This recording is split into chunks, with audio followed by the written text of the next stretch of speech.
Stardisignaal on antud. Alanud on võistluse esimene etapp, mis kuulub selle ala juurde, Eesti ujumise juurde. Ära tuleb juua pool liitrit viina. Stiilipunkte siin koguda ei ole vaja. Tähtis on tempo ja ennekõike muidugi mahud ja veel kord mahud.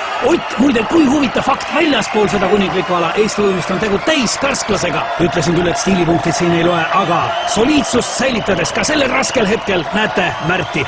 Ja siin, millises tempos liigub Ago.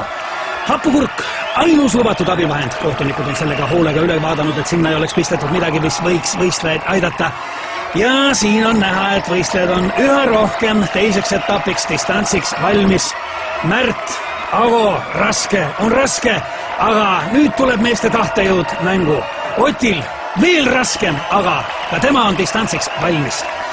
Mehed lähevad stardipukkidele, tuleb fikseerida stardiasend ja see on võistluse üks raskemaid momente.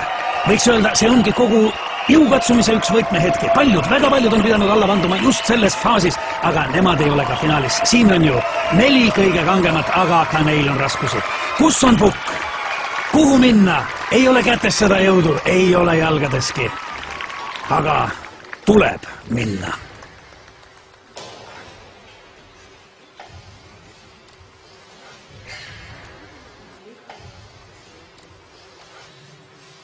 Kas nüüd on kõik kohtunikule meelepärane?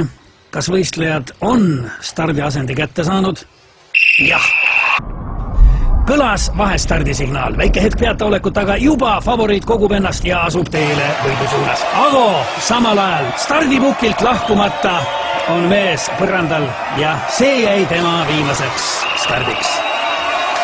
Võistlus aga kestab. Märt kokkupuutel veega uppus tema, võib-olla isegi enne. Indrek, suurmeister on startinud väga võimsalt, tõsi küll, suund ei ole päris see, mis ta olema peaks, aga see ei kahanda tema soorituse väärtust, soorituses ära. Taamal on näha, et üllatuslikult on rajal veel Ott Tartust, kes ujub koera, aga kuidas? Samal ajal publik elab kaasa ja mida me näeme?